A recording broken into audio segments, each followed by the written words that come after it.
Hello friends, on the channel. Today I will show you how to transfer photos from laptop to iPhone via USB cable. So I connected the cable to the phone respectively. Yes, that's it. Next I need to enter the start on the laptop in the search. Write a store here. Go to the Microsoft store. Here, and here we write Apple.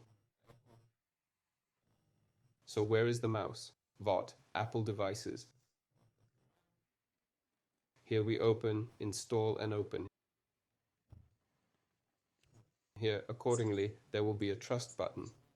Click on it, and a window about trust will pop up here. Here you click trust, yes, accordingly trust the device. Next, go to the files here.